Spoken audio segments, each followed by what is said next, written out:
Et yo les amis, bon, j'espère que vous allez bien, en tout cas moi ça va super. Et aujourd'hui on se retrouve pour une nouvelle vidéo. Donc d'accord, c'était très bizarre la vidéo de Chat. Donc là je vais vous faire une vidéo. Donc je vous montre des vidéos enfin des youtubeurs vraiment que j'aime bien. Snapchat Red, je connais pas. D'accord, donc des youtubeurs que j'aime bien. Par contre, petit bonne chaîne, la miniature.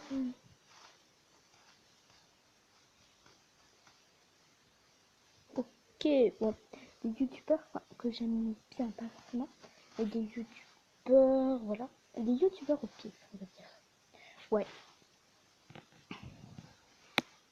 Enfin, des youtubeurs que j'aime bien et des youtubeurs au pif.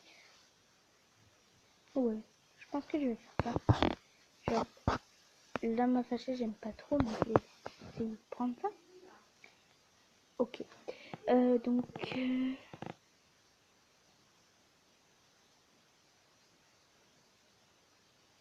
D'accord. Je pense que je vais voir les vidéos Je suis née et été élevé en prison. Je pense que je vais aller voir ça. Et on va voir ce qui se passe. Le filtre beauté, c'est quoi ce truc-là? Ceci. Certains prisonniers meurent en rêvant du moment où leurs pieds toucheront un sol libre. Mais pas moi. J'étais la seule prisonnière à ne pas vouloir sortir de prison. Je sais que vous êtes peut-être curieux de savoir quelle est l'accusation qui m'a conduite en prison, mais je n'ai même pas... Bon, d'accord. Ok, déjà.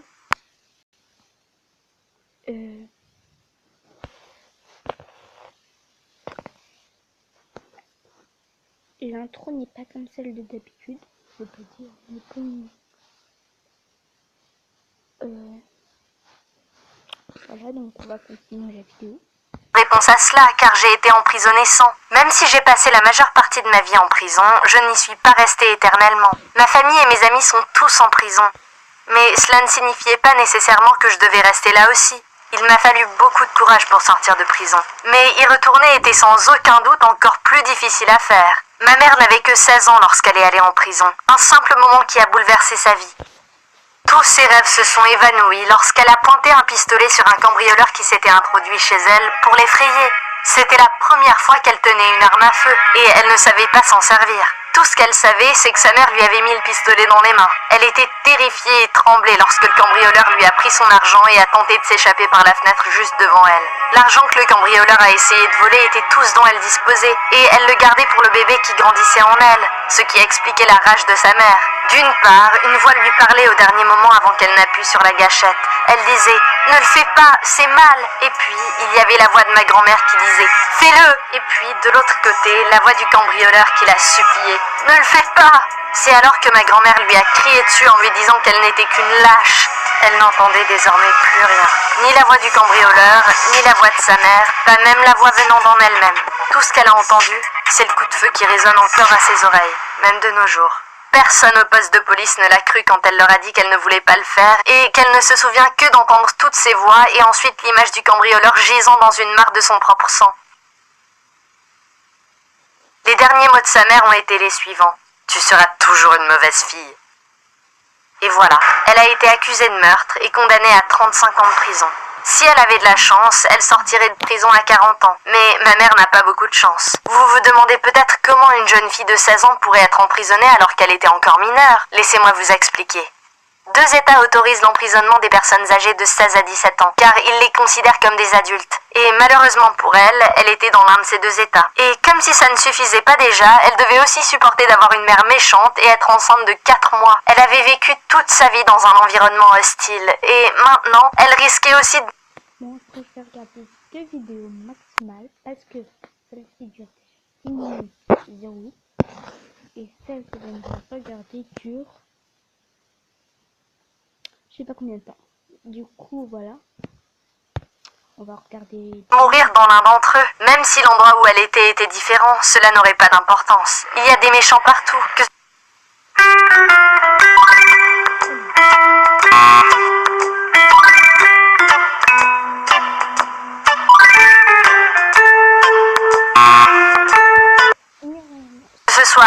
l'intérieur ou à l'extérieur de la prison. Et moi, ma chance n'était pas meilleure que celle de ma mère. J'étais dans son ventre pendant tout ce temps. Lors de son premier jour de prison, elle a crié jour et nuit, car elle a apparemment besoin de vitamines pour son bébé. Elle était extrêmement épuisée et craignait que son bébé meure. Son bébé était la seule chose qui lui restait. Elle a dû crier très fort jusqu'à ce qu'elle n'en puisse plus. Elle a crié parce qu'elle était misérable. Elle a crié parce que ses idées noires l'avaient envahie. Elle a crié à cause de la faim, de l'épuisement, de la douleur.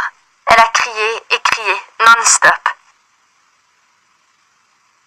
Et comme elle avait passé les 5 derniers mois de sa grossesse à crier, personne ne savait que s'il s'agissait seulement de son 5e mois de prison, c'était en fait son 9e mois de grossesse et qu'elle criait parce que le moment était venu.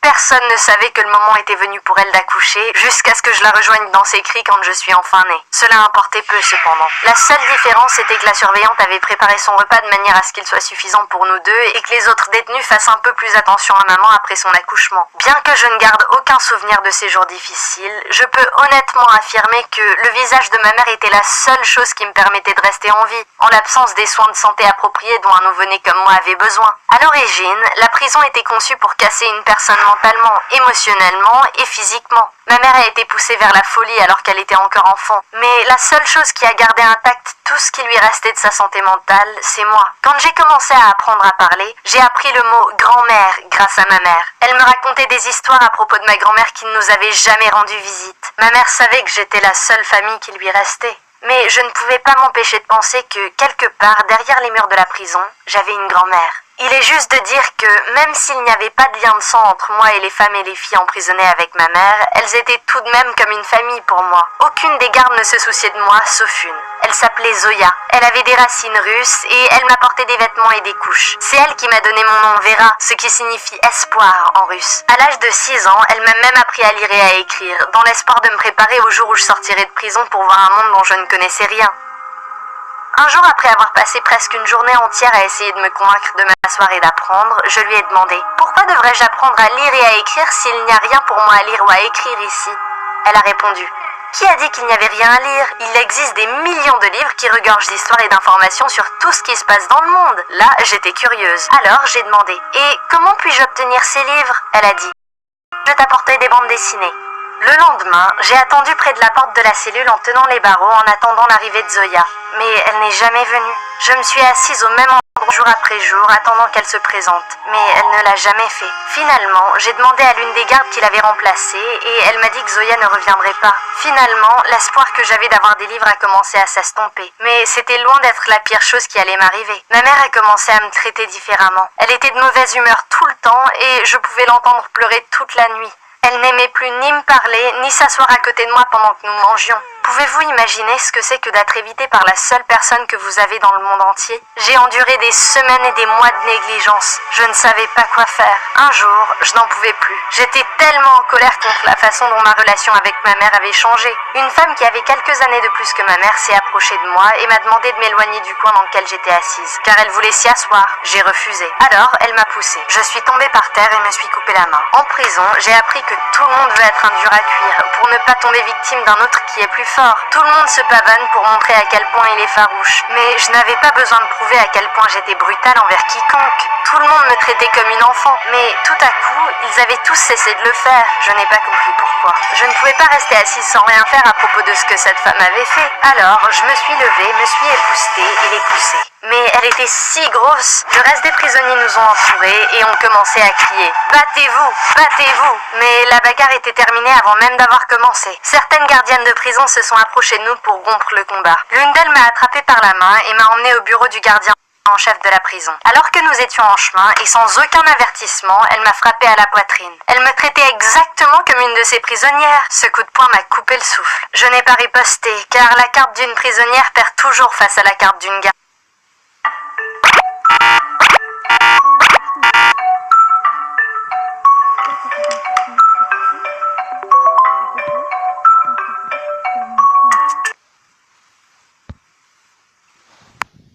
gardienne. Je l'ai juste regardée avec beaucoup de colère et de frustration. J'ai regardé partout pour essayer de trouver ma mère, mais je ne pouvais pas la trouver. Soudain, ma colère s'est transformée en sanglots déchirants. Cette gardienne a vu la colère et la misère brûler dans mes yeux. Alors, elle m'a regardée et a dit « Vos yeux vont vous causer beaucoup de problèmes. Vous devez comprendre qu'il n'y a pas de place pour vous ici. Mais si vous voulez avoir une chance de survivre en dehors de ces murs, vous devez d'abord apprendre à survivre à l'intérieur. La vie à l'extérieur n'est pas si différente de la vie ici. » Elle a tendu la main pour serrer la mienne, ce qui, dans le monde carcéral, voulait dire qu'elle me respectait. Je suis entrée dans le bureau du gardien en chef de la prison. J'ai vu une pile de papiers devant lui. Des photos de moi et de ma mère étaient dessus. Je n'étais pas assise devant lui à cause de la bagarre.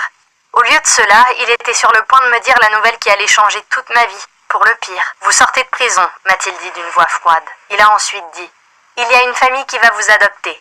Vous irez à l'école et votre vie ici appartiendra au passé. » Ma vie à cet endroit ne serait pas seulement une chose du passé, ce serait fini pour toujours. Les procédures ont été plus rapides que prévu. En moins de 2 heures, mes affaires étaient emballées et j'attendais la famille qui m'adoptait devant la cellule.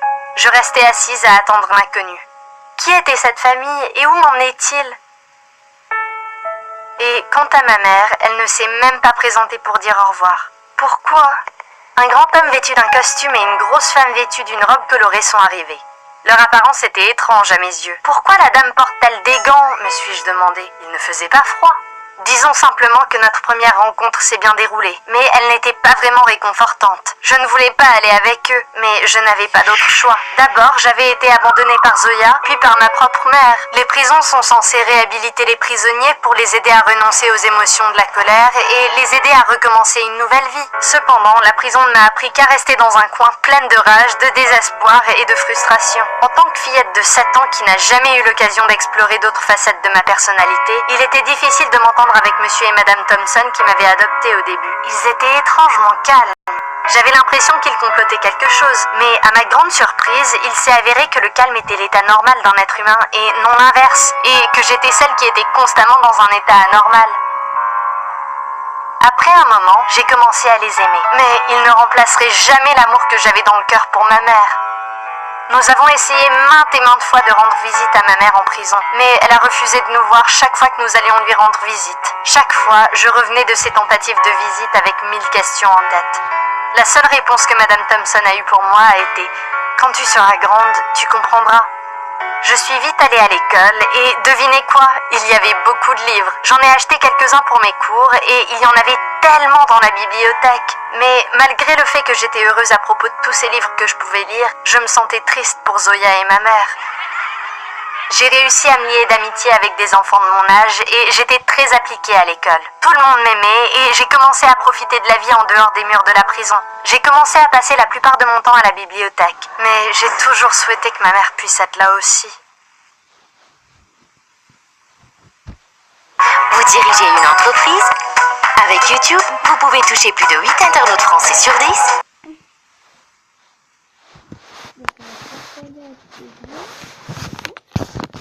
Vous voulez avoir cette vidéo, voilà, pour inscrire si vous voulez. Donc, on va regarder celle-ci. N'hésitez pas à liker la vidéo si elle vous plaît et si vous êtes nouveau sur la chaîne, n'oubliez pas de vous abonner et d'activer la notification pour ne rater aucune de nos prochaines vidéos. On commence.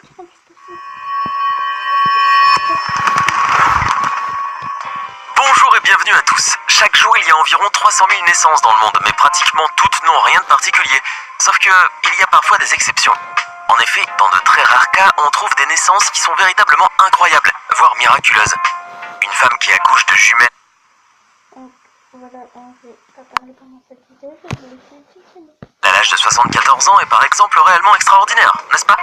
Si vous souhaitez en savoir plus, alors installez-vous bien, car aujourd'hui je vous propose de découvrir les histoires de naissance les plus incroyables de tous les temps. C'est parti. Nadia Suleman. Vous en avez sûrement déjà entendu parler, on l'appelle Octomon.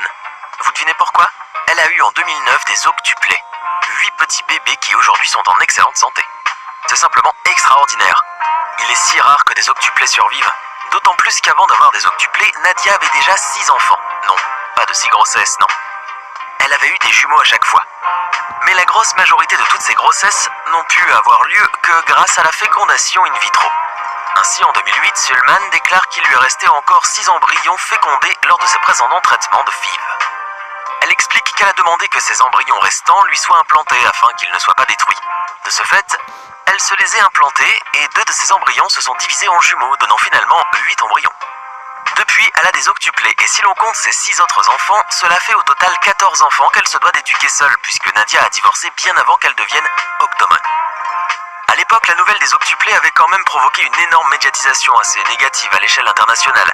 En effet, certains critiquaient la façon dont Octomom avait eu ses bébés et d'autres se plaignaient que les nombreux enfants de Nadia coûteraient certainement beaucoup trop d'argent aux contribuables américains.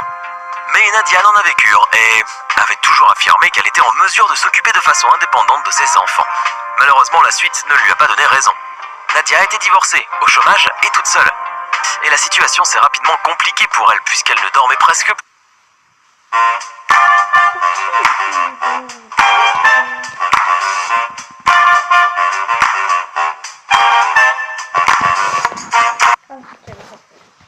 Avait des difficultés à nourrir tous ses enfants et était constamment épuisée.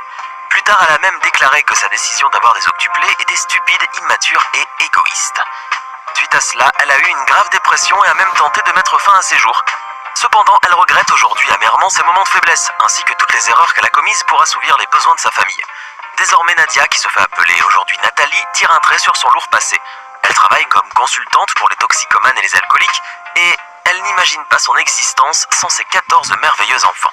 Évidemment, ses enfants doivent partager 2 chambres à 14, et Nathalie fait encore appel à l'aide alimentaire pour nourrir ses enfants chaque mois. Néanmoins, cette famille nombreuse est parfaitement heureuse en apparence. Quelqu'un est enceinte. Est-ce marié ou la mariée? Combien de couples peuvent recevoir une telle question? Il faut bien convenir que c'est extrêmement rare, si ce n'est pas quasi inexistant. Et pourtant, elle serait bien légitime dans le couple de Thomas Beatty. Celui-ci est aujourd'hui connu dans le monde entier car il est le premier homme enceinte dans le monde. Eh oui, un homme a bel et bien porté un embryon dans son abdomen. Alors que la femme avec laquelle il était marié depuis 10 ans était stérile, Thomas... Dites-moi dans les commentaires ceux qui croient à cette histoire. Moi perso, j'y crois pas vraiment. a décidé de donner naissance à 3 enfants grâce à une insémination artificielle. Seulement, vous vous doutez bien que c'est impossible. Un homme n'a ni ovaire ni utérus, donc c'est forcément impossible. Nous allons tout vous expliquer. Thomas Beatty a été en fait assigné au genre féminin à la naissance et a vécu comme tel jusqu'en 2002 où il est devenu légalement un homme. Sa transformation est due à des injections de testostérone ainsi qu'à une ablation de ses seins. Depuis, il représente les transsexuels à travers le monde et il est un véritable militant. Malheureusement, l'adorable couple qu'il formait avec sa première femme a fini par se séparer et Thomas a dû se retrouver une nouvelle compagne, Amber. Bon, alors là, je sais pas si c'est encore crédible ou pas. Franchement, je sais pas. Dites-moi dans les commentaires. Celle-ci lui a donné un enfant, et ce n'est pas Thomas qui a eu à le porter cette fois-ci. D'ailleurs, sur les réseaux sociaux, maintes personnes ne se sont pas gênées de s'amuser de cette situation, avec humour et politesse bien sûr. Il a aussi participé à une saison de Secret Story en France avec pour secret « Je suis le premier homme enceinte du monde ». Ce secret, considéré comme le plus gros de l'histoire de l'émission, lui a valu d'être largement soutenu par le public, grâce auquel il a accédé à la finale et terminé en seconde position. Thomas a réussi à avoir un enfant malgré ses hormones, malgré sa transsexualité et malgré tous les obstacles. Il est la preuve vivante de l'adage centenaire « Quand on veut, on peut ». Accoucher à un âge avancé grâce à une fécondation in vitro est une chose, mais accoucher naturellement en ayant plus de 50 ans en est une toute autre. Dawn Brooke a accouché de manière parfaitement naturelle en 1997 d'un garçon en excellente santé. Elle avait 59 ans. Cet enfant est évidemment un adulte aujourd'hui et on raconte qu'il s'est montré depuis son plus jeune âge d'une intelligence hors norme, principalement en mathématiques. De quoi rendre très fiers ses parents qui ne s'attendaient aucunement à avoir un enfant lorsqu'ils s'étaient mariés à peine 3 mois avant la subite fécondation. Une belle récompense de leur récent mariage. Donc, c'est avec une parfaite légitimité que Dawn est encore aujourd'hui considérée comme étant la plus vieille mère ayant accouché de manière naturelle. Par ailleurs, dans l'histoire, plusieurs femmes prétendent avoir accouché également de manière naturelle à un âge encore plus avancé, allant jusqu'à 80 ans parfois. Mais étant donné qu'il est impossible de le prouver, c'est Dawn Brooke qui a été inscrite dans le livre des Guinness World Records. Avant Brooke, la femme qui était reconnue pour avoir accouché de manière naturelle et qui détenait le record avait 57 ans. Ce qui n'est pas moins surprenant puisque la différence d'âge n'est que de 2 années. Aujourd'hui, Dawn et son mari se considèrent comme étant les plus chanceux du monde et vivent depuis la naissance de leur garçon dans un bonheur des plus merveilleux. Bien que Don Brooke et son mari soient assez âgés, il faut convenir qu'ils se sont vraiment débrouillés dans l'éducation de leur enfant. Bravo à eux. En 1939, une histoire extraordinaire s'est produite dans une petite ville des Andes. Un jour, un homme du nom de Tiburcio Medina a emmené sa fille Lina, âgée de 5 ans, dans un hôpital de la ville de Pisco, au Pérou. Lorsqu'il est arrivé sur place, il a dit au médecin que les chamans n'avaient pas réussi à guérir sa fille atteinte d'une tumeur géante qui se développait dans son abdomen. Alors, les médecins ont examiné Lina et au bout du compte, ils se sont rendus compte que la tumeur supposée était en fait une simple grossesse. En effet, le docteur Gerardo Lozado a été informé par le père de Lina que sa fille avait eu ses règles régulièrement depuis l'âge de 3 ans, mais qu'elle s'était arrêtée environ 7 mois avant sa visite à l'hôpital. Ainsi, le médecin a écouté l'abdomen de la petite avec un stéthoscope et il a identifié un battement cardiaque. Ensuite, il a effectué des échographies et là, plus aucun doute. Lina Medina était bel et bien enceinte de 7 mois à l'âge de 5 ans. C'était un drame, un véritable cauchemar pour toute la famille. C'est pourquoi le médecin a contacté la police et cette dernière a arrêté le père pour inceste. Mais 3 jours plus tard, il a été libéré faute de preuves. Tout le monde s'est toujours demandé qui avait bien pu faire cela à une petite fille de 5 ans. À cette question, personne n'aura jamais la réponse car Lina n'a jamais dit à la police qui était le père de son enfant. Certaines versions indiquent que Lina a été violée par son demi-frère atteint de troubles mentaux, mais le dossier a été rapidement classé en raison du manque de preuves. Entre-temps, Lina a accouché par césarienne le 14 mai 1939 d'un bébé en très bonne santé appelé Gerardo, en l'honneur du docteur qui initialement a diagnostiqué sa grossesse. La mère et l'enfant sont restés 11 mois en observation à l'hôpital et selon les infirmières, tous deux se disputaient les jouets, puisque leur différence d'âge n'était que de 5 ans. Par ailleurs, vous devez bien vous demander comment Lina a pu être enceinte à 5 ans.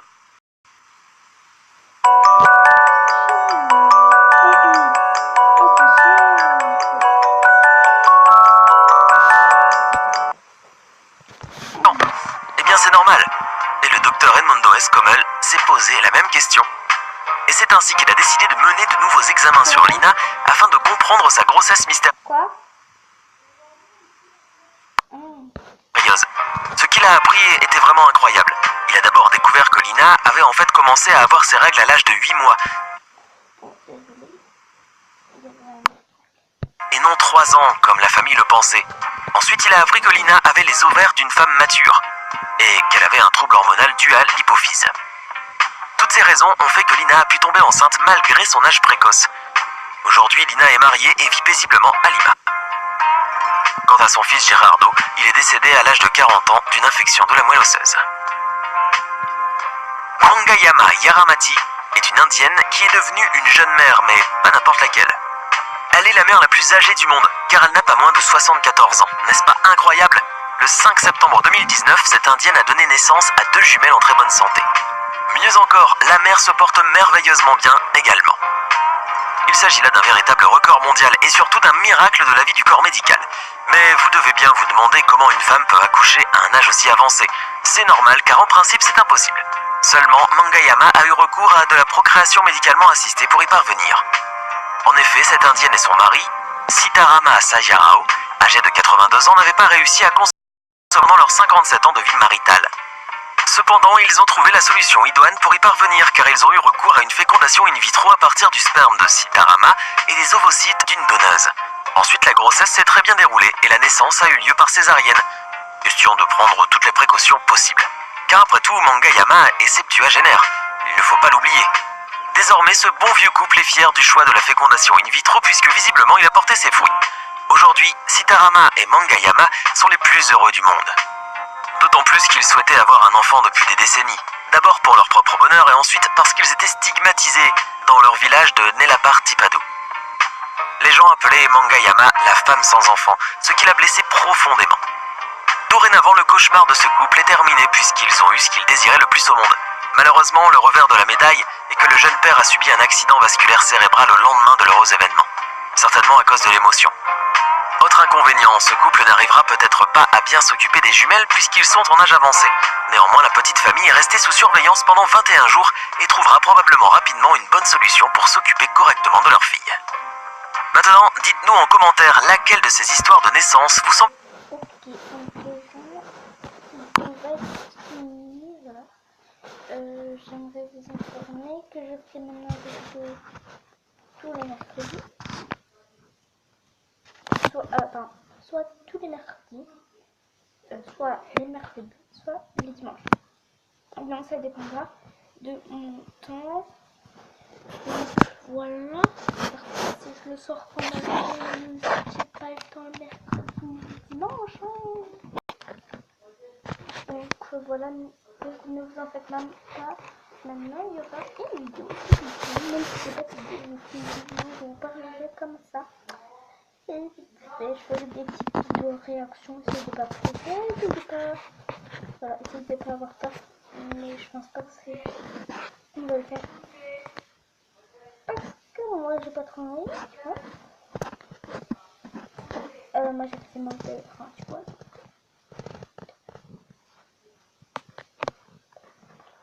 Aïe, ça fait mal. Vous en faites pas longtemps, ça va être pas. Ça.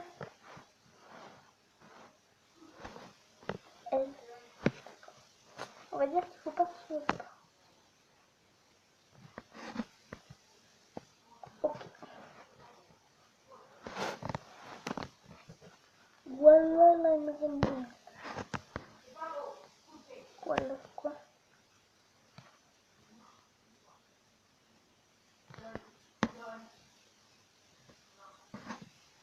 D'accord.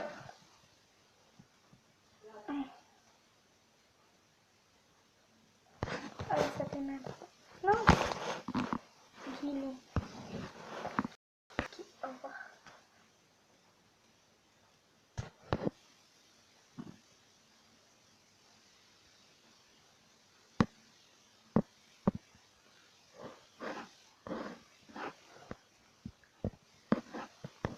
Ok.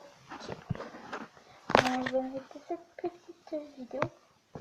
Ça va déjà 28 minutes 46. Donc je passe du.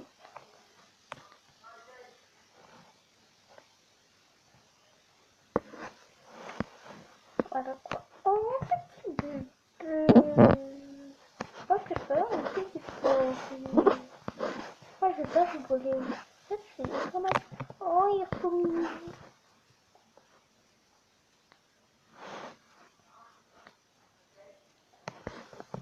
Donc on va faire ça. Je dis. Bon, allez, bye les gens.